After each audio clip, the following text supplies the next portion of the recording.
like you've been on an exciting alarm call chase with Brent, and it sounds like a lot of fun. It is difficult following up on alarm calls, and like I mentioned a little bit earlier, it can often end up leading to nothing, but who knows, maybe you'll bump into something on the way here. Welcome to a roaring campfire, and thanks to Jeandre and Andrew for setting that up for us.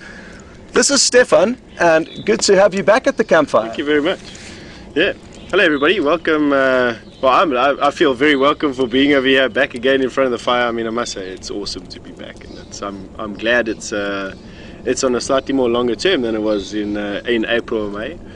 Exactly. We've got some exciting news for those of you that know Steph. For those of you who don't, we'll let you know a little bit more about him now, I guess. He's been in the industry for about 16 years, so he brings a wealth of experience to the team.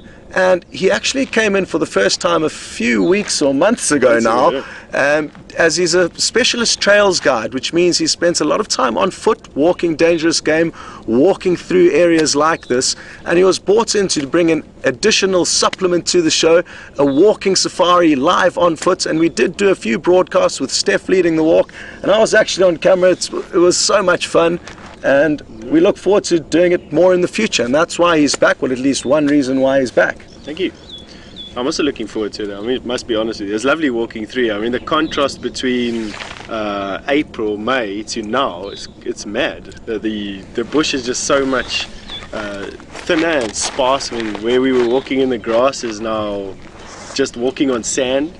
Visibility is massive, and animals are concentrated around these watering holes. It's great. Exactly. It's certainly getting much more suitable for walking, and a lot less scary. It can be a little bit nerve-wracking in thick vegetation, which we do have here in the summer. A few months ago it wasn't quite summer, but it was still fairly thick, and walking now will be a lot of fun. Yeah, it is. Also easier to see the tracks on the sand. There's a lot more sandy pathways, so I think it'll lead to a lot more successful tracking, and that's a big reason why we like to incorporate the walking safari, the foot safari live, because we battle to share with you the art of tracking and even seeing the tracks from the cameras that are mounted on the vehicles. So that's something for you to look forward to if you haven't seen the walking safaris, some in-depth look in the tracking and finding of the animals, which we really battle to share with you. But sadly it's not going to be soon, and that's why Steph is back to get the ball rolling and get everything back up and running for the walking safaris. There's a lot that goes into it and a lot of fine-tuning that still needs to take place, but it is something that we would like to incorporate more in the future, so watch this space. Definitely, looking forward to it. And also just from the walking point of view here, and also from a managerial role, he's got a lot of experience in managing teams, and he's also got a wealth of friends and colleagues in the industry that he's helping pull together as the WildEarth team is growing. So you can expect to see not only more faces like Steph, but a lot more that are going to be joining this growing team. One of which is Jamie, who's going to be the new presenter. She's arriving in camp tomorrow to start work officially, and she's going to do a little bit of behind the scenes, spend some time in the final control, be on the back of the vehicle with us, learning a few tricks or learning what not to do, I guess, depending on how you want to look at it. And you'll all get to meet her in the coming days, so that's another new face to look forward to. So Steph, your time away is not of too much importance to me, but how does it feel to have been back now? You spent a few days here, and like you say, the bush has dried out a lot, so I mean, the changes you experience when you're away for a prolonged length of time often are compounded compared to us who are here every day. So what are the major things that you are missing or have noticed that have changed? I've noticed the fact that the lions are tending to target the larger prey at the moment, the larger herbivores. They definitely are located within a radius around watering points. I mean, animals are starting to be drawn to the watering points, obviously heading up to October's craziness with all the drought. So I've noticed that a lot of activity around the watering holes, predator and prey. The bush is, as you said, quite open and nice to walk through. It's you hardly have to, you're concentrating on your sight, whereas a couple of months ago we were just using our ears to move around in the bush. Definitely there's that edginess creeping in to the animals. They're getting that edginess, that hunger is starting to set in, that competition for food. So I'm starting to feel that energy, at least around that. And then definitely just enjoying the bush's calmness. The bush sort of, for me, almost feels like it's sleeping, it's resting, it's dormant. Although I must be honest, I found the first budding Nobile combretum today, so it's the surefire sign that spring is on the way. So we're heading out of our winter into spring, which is, I can't wait. Looking good. Good, Steph. Good. Well, we've got another person joining the fire. Welcome back, Brent. Thanks very much, Scotty. Good. How are you? Good and yourself? Good. Okay, so no luck with the alarm calls? No, unfortunately not. They seem to be quite deep into the block between Gallagher Shortcut and Aubrey's Road. That's a tricky area. And it's a myriad of little drainage lines, so very, very difficult there. But Aubrey did have fresh tracks of a male leopard coming south into that block this afternoon. And hopefully during the night he pops up and walks on a road where we can find him. Exactly. Well, we've been so busy chatting about what's been going on in the bush, how much it's drying up, introducing a lot of the viewers to Steph, who they may have not met before, and we've yet to talk about the actual program for this evening. So let's quickly run through the kind of rough plan for this evening's campfire chat. We usually play a few highlights of the week, and a lot of you will already know what Brent's highlight was. The incredible Nkuhuma Pride hunting Cape Buffalo. So we've got that little clip to look forward to, and then obviously we're going to be chatting about that, answering your questions. So please send them through. It's really easy. Hashtag Safari Live on Twitter, or send an email through to questions@wildearth.tv. And then also an interesting hyena sighting that I had the other day at the den site. It really is interesting to see the clan, and as we spend more time with them, we're getting to see more really interesting behavior. We're not necessarily understanding it, but we are slowly piecing together the puzzle of what's going on with this hyena clan. There's a new addition to it, this new little cub, and I guess that's what may be causing a lot of the heightened tension amongst the clan. Yeah, I think it is an interesting dynamic. There's so many different individuals that are part of that clan. You got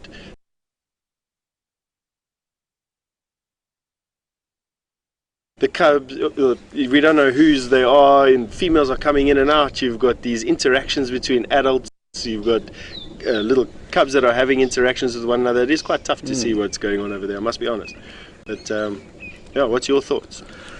Well, with hyena hierarchy, it's incredibly complicated system, and even though they may understand it, for us as onlookers it can be difficult to tell who is the alpha female in the first place, and then which is her daughter, which will be the next queen, and who is the younger daughter from that same alpha female, who again will then also be next in line for queen. So there's all these intricate things that play out amongst the clan. No, and the power play and power struggle, which I think may possibly be happening at the moment, is absolutely fascinating.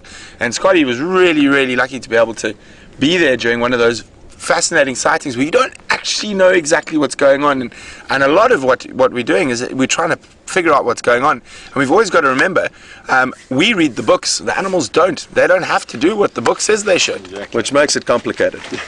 Anyway, what will not be complicated is playing you one of the sequences that we did share at the den.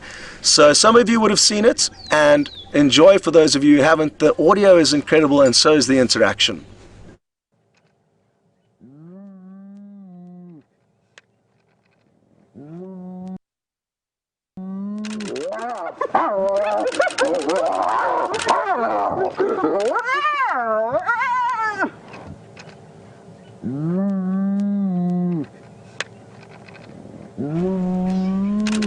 Well, just a brief clip, but how incredible is that? The audio alone, even if your eyes were closed, you would have been thinking, what is going on over there? And basically, to give you a little bit of context as to what happened before that unfolded, the little cub was evidently not alone at the den, but its mother was not there. There was a lot of other sub-adults, smaller cubs, and another fully grown adult female at the den. there was a lot of playful movements between the sub-adults and the cubs, and a little bit of nibbling and snapping and biting, but it was all quite playful and nothing too serious. And then the cub let off a few kind of whining squeals, and within seconds its mother had returned to the den. We had no idea where she had come from or whether the cub had heard her returning or sensed that she was returning. But she arrived and nestled herself into the burrow where you saw her lying with the cub. And she was there for a while. Another sub-adult hyena came up, greeted the cub, greeted the mother, no problems. And then another adult female arrived, a mother of other cubs. And when she tried to do the same thing, the mother of the smallest cub unleashed. And they both had a bit of a tussle. And we've all kind of chatted to it. We've sent off requests for analogies or different theories of professionals on this theory. But we have a few speculations, one of which Steph let me know about. So the one, that it could be the next queen coming, and the mother knowing that potentially she would not be, or she would be concerned that this up-and-coming queen would potentially want to attack the cub to eliminate future competition.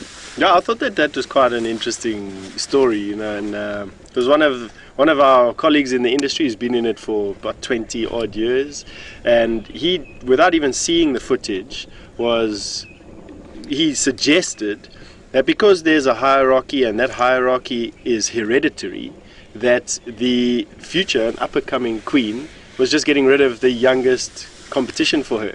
So while she was still establishing her power base, that's exactly what she was doing. It's just eliminating or trying to eliminate. And that is also why we see that large adult female not exhibiting the type of protective behavior that you'd associate with another individual trying to, kill her cub, basically. So yeah, I thought looking after family, but not sure which one's more important at the moment. Exactly. Another thing you pointed out, and we did chat about on the morning, was all of that wet puddle of urination right at the entrance to the burrow. Now, it's not commonly there, sometimes nearby the den, but the fact that it was right at the entrance may also play some role into exactly what was going on. The animals, a lot of the animals, including the hyena, will use these urination puddles as kind of information hotspots, and they'll be telling a story by urinating there. And the fact that it was right at the entrance to that burrow could also be some kind of a signal that somebody was trying to kind of stepping on that cub's toes or stepping on the queen's toes. Some kind of a message was passed in that. And in that, I mean, you could find that if that female who was pushing onto the female who was blocking the burrow is the alpha's eldest daughter, is she not even trying to secure the rights for her cub, the next generation beyond? Yeah. So, I mean, there's so many different interesting facets that could have happened in that situation. Now, speaking of different facets, we've just got a question through from Ellen in Arkansas, and she's wondering, is it possible that another clan is coming in to try and overthrow the current queen? Could a queen be overthrown by another queen and her clan or her territory be taken in that fashion? Brent, what do you think? Ellen, unfortunately, I don't think so. Those hyena clans are quite strong, and they generally are quite closely related, a lot of them, and they would defend the aggression they show towards another clan of hyenas is 20-fold of what anything we've seen at the den site. It's pure. They will literally rip another hyena from another clan from to piece, and the chances of another queen leaving the safety of her clan and her territory and coming in as an individual to try to usurp a dominant queen in another home range, I just really don't see that happening. Generally with hyenas, with the dispersal of hyenas, in my understanding, it's the males that will disperse and move through to the clans, and the female clans generally do tend to stay quite solid. You guys got any thoughts on that? Yeah, I guess I agree with Brent. Steph? I do think so. I think den sites are usually in the middle of the core of the hyena territories. They'll defend those den sites with their lives if need be. So the type of aggression that we saw definitely wasn't that. To me, it looked like a bit of an internal power struggle. It looked like a bit of an internal hierarchical sort of issue. It wasn't a defense of a den site from another clan. So definitely good question though. Yeah, but, very good. Yeah, I've actually on that. I've heard a story. I've never seen this, and again, what you read in books and what you hear, you can take with a pinch of salt. But I've been told that hyena have hunted up to their clan's boundaries, and they often chase their prey for many, many kilometers at high speed. 50 to 60 kilometers an hour can be sustained for many kilometers until they tire out their prey. And in these long hunts, if the prey crosses into their clan's boundary, I've heard that they almost jam on brakes on an invisible line. Now again, I would like to see that happen, but that has been documented. It isn't a reliable document, so it can be that strict and that well defended, as Brent and Stefan have said. I've seen very interesting behavior around clan boundaries. I mean, tails come up, immediate excitement, greeting and scent marking. So they're definitely, I think they're far more solid sort of boundaries than, say, a lion pride territory. I think they do defend them far more vigorously, and there's a lot less overlap. Well, speaking of hyenas moving around and clan interactions and dynamics, we've got a question through from Jilly. Good to have you with us. And Jilly's interested to know, will hyena practice the same behavior as lion and leopard when it comes to forcing out young males to ensure that they head off and spread their genes elsewhere and then maintain a healthy gene pool? I absolutely think so, Jilly. I think it's healthy for young males to disperse. I think we see it across a very wide spectrum of mammals, and it's good reason. And in a space like this where you have millions of square kilometers of land basically available for, in particular, hyenas who are known to be very nomadic, it's absolutely, they're not held in by fences, they're not held away by tar roads or by habitation whatsoever. And we're sitting in a very sparsely populated part of South Africa, so absolutely, I think so. What would be interesting, I guess, is whether they are forced out as much as lion and leopard are forced by their fathers, or do they have a more natural tendency to wander off at about 2 or 2.5 years, which is the age that they will start to move off the males? I think it's probably it's not nearly as aggressive as the cats. I don't think they're as forced. But then again, I'm not sure.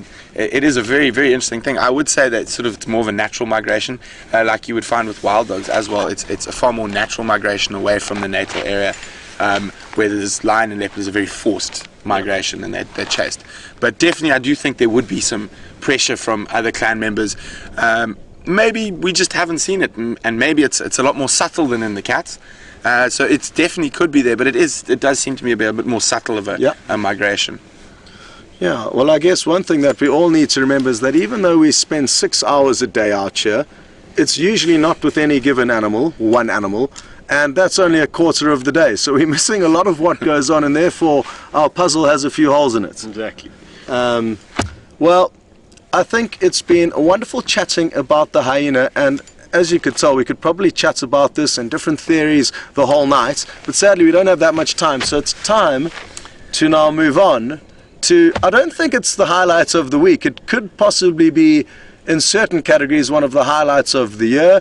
It's something that we haven't seen for many, many months, and it's an important part of nature. As harsh as seeing kills can be, it is important, and the death of one animal is the success and livelihood of another, and it's critical to happen, and it's not something we get to share with you or capture very often. So Brent, tell us a little bit about your afternoon. Well, it actually started about 4 or 5 days before that. We tracked the Nkrumah Pride. I think you actually had them the evening before, but in total I think we spent about 7 or 8 drives, and a lot of that sort of all the drive with the Pride, and we saw them attempt to chase buffalo a couple of times in very thick bush. We could see very little, and then when they went across to Arathusa, they actually chased the buffalo chased them more correctly, right, quite close to us, but again it sort of looked like a half-hearted attempt, and they started looking quite hungry, and then, well, actually, I sort of owe you for this, Scotty. Scotty was on the tracks of these lions. Yes, he does owe me. And Scotty was on the tracks of the lions, and he got a brief glimpse of Junior disappearing into the thickets. And I thank VM for finding Junior. So you actually owe VM. As I said, finding animals is a team sport. We don't any of us take individual credit. It's all of us working together to try and get you guys the best show possible.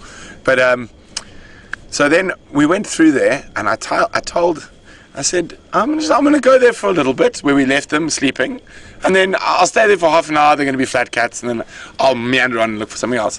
And I don't know why, I just got the sort of little, and I was like, no, I'm not going to leave now. I'm going to sit here. They're flat. Oh, that one moved a little bit funny. I think it's going to get up and move. And they didn't for 2 hours. But fortunately, they did, and there's no better way to explain it, and I could try, than to actually show you guys what happened. So here's the clip. I hope you enjoy it. It was probably one of the best afternoons I've had in a very, very long time. That lion stock, here we go. Towards where the other lions are coming. Junior's actually coming in from the right. She's jumped on the buffalo. She's right on its back. She slowed it down.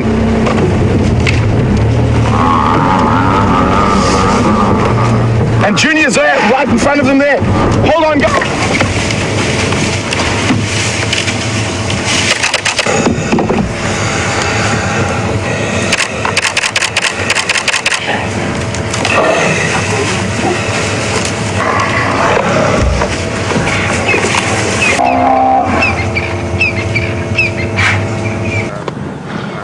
I'm guessing it's possibly the two older lion. That lioness will stay attached. There we go. She's loosening her grip a little bit. I think she could have felt that. There we go. That buffalo has just died.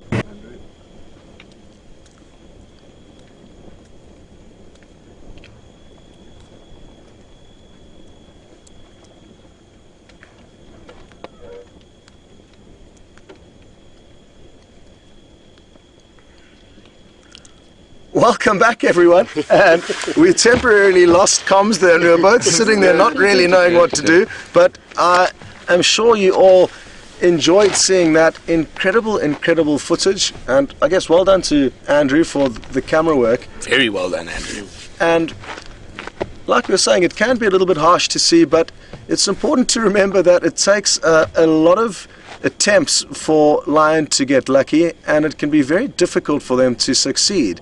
I remember Brent arriving going, I've seen them hunting 7 times. Statistically, it has to happen. And I did go on about those statistics. I was like, I have to stay with these lions now. I have to. Okay, they chased the buffalo then. That's number 1. Then they stalked in the Nyala. That's number 2.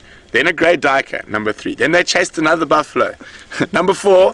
Then we had the tracks of them chasing buffalo, number 5. Then they chased another buffalo, number 6. And then I don't know what happened when they crossed into the boundary, across the boundary to the east of Arathusa.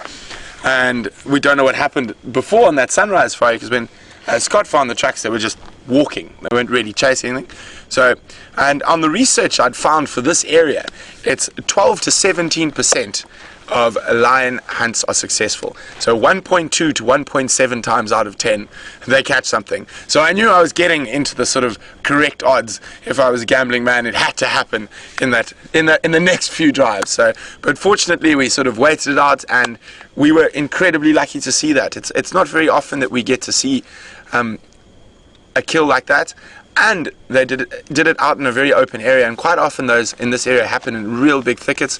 So it was just a culmination of being in the right place at the right time. Yep, I think so. It's very rare to see them in the day. I mean, I think it's probably once a year, maybe once every 2 or 3 years even, if you're lucky to see something like that. And that's doing the job every single day. So it's definitely a rare occurrence to witness, I think, in under the conditions that we saw it in, definitely. So well done. Well done to you guys. Lucky. Well done to everyone, and for keeping it's the tenacity of watching the show every day and watching Exactly, yeah. Exactly. And as I often say, patience is the most important arsenal in your weapon. Oh, most important weapon in your arsenal when it comes to seeing those incredible sightings. Okay, well, we've now gonna, I guess, dig a little bit deeper into what you think may have happened, and Ron has asked a question which is going to help us delve into this. So Ron's interested to know, how exactly do the individual lions within that pride all contribute? What were their specific roles? How would you kind of break that down in terms of roles and responsibilities on the hunt? And I guess it's specific to the Cape Buffalo. There's been a lot of debate, and if you read quite a lot of papers over the years amongst lion experts on the amount of sort of cooperative hunting and signals that lions can send to each other. I personally believe there's probably more than we think. And I think a lot of the cues are visual. And there's quite an interesting paper I actually read after watching that, that someone is busy studying sort of the ear movements with those black on the back of the ears to see if those are giving signals to the other females during the hunt. And in this particular case, we sort of had the two chasers, and then the rest of the pride almost acted as catchers. So the two went off. And initially I thought they were chasing zebra. I could just see a zebra. I heard oxpeckers, and we knew there was animals, whether it be buffalo or whatnot there. And the two lioness sort of went right around the back, and the rest of the pride stayed pretty much where we were. And Junior must have been about 500 meters behind everything else. But obviously, as that initial charge, and if you look carefully at that footage in the beginning, there are two lionesses chasing two different buffalo. And then the one lioness manages to get on the back of the one buffalo, and the other lioness flanks off the buffalo she's chasing to join this one. She gets bucked off. The second lioness jumps on, and that slows that animal down. Then the catchers sort of came into play, and they moved around the front. And that even slowed the buffalo down a bit more. Now he had lions behind him and in front of him. And it was quite difficult to see. But believe it or not, Junior actually came running from wherever he was, and he was the lion sort of standing in front of that buffalo that sort of got it to that initial stop. They got the rest of the pride a chance to get into it. And then, I don't know, and just watching, I know I spoke about it quite a bit, as the different lions moved, you could see them watching each other, and I really think there's a lot of visual cues, and it's nearly impossible to prove, but as they watch how the other one moves, and they respond accordingly to how the others are moving. I don't know what you guys think about that. It's an interesting topic, and I'm sure we could probably debate it till the early hours of the morning. Exactly.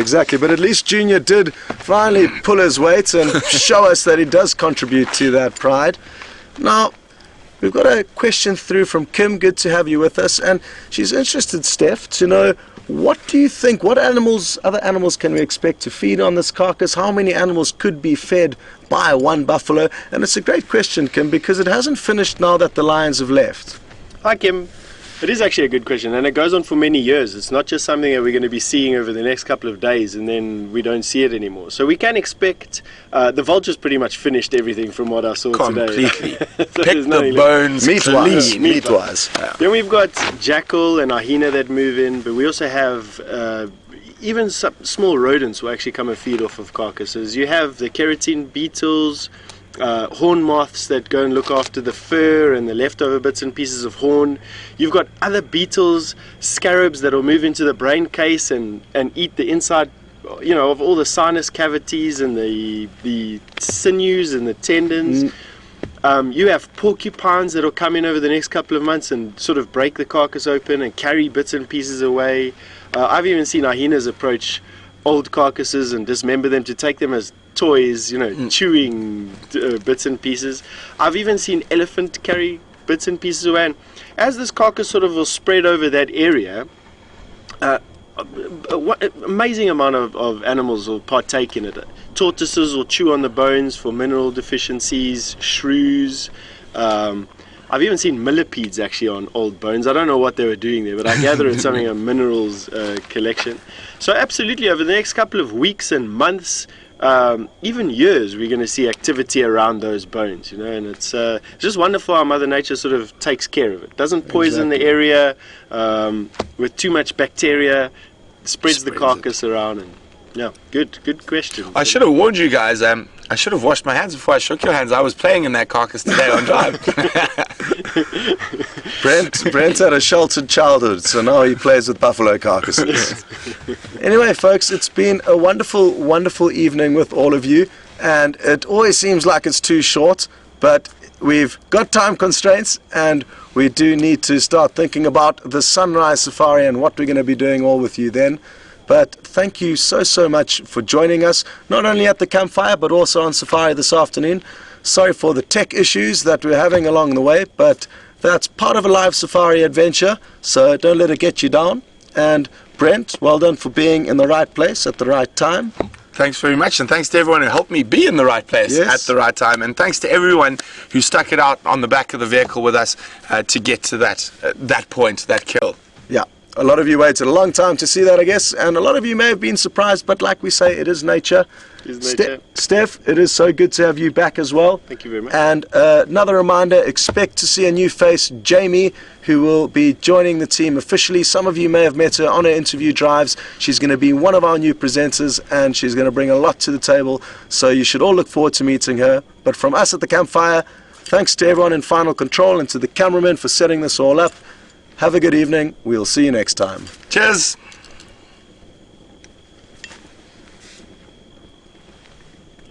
There's the lions. Can you hear them? Yeah.